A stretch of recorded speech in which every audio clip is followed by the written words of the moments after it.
4 kilo இருந்துச்சு.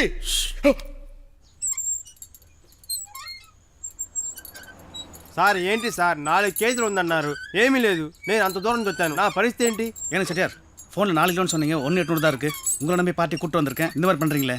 வாங்கும்போது 4 kilo தாங்க இருந்துச்சு. நீயும் தானே இருந்த. செட்டியார் நீங்கள் ஏதோ பேசியிருக்கீங்க. பேசினா தான் இடம் குறையுமே.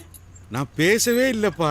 ஒருவேளை திருவிழாவுக்கு போட ரேடியோ செட் சத்தத்துல இடம் குறைஞ்சு என்னமோ జాగ్రత్తగా தெரியல. మనం మీరు ఏమైనా మరాలుకోండి, నాకు అనవసరం. 4 కేజీలు ఉంటే నన్ను పిలవండి, నేను వస్తాను.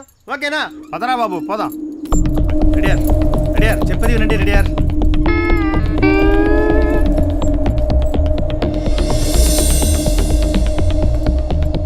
நாலு கிலோ வந்து சொல்லி அனுப்புங்க. இப்ப என்னப்பா பண்றது? சரி கவலைப்படாதீங்க செட்டியார். இன்னும் 2 லட்ச ரூபா செலவு பண்ணால் இந்த பிரச்சனையை உடனே சமாளிச்சிடலாம். 2 லட்சம் செலவு பண்ணலாம், அதான் 20 கோடி வரப்போதே. விஜய்க்கு வெயிட் ஏத்துறதுக்கு என்ன வழி?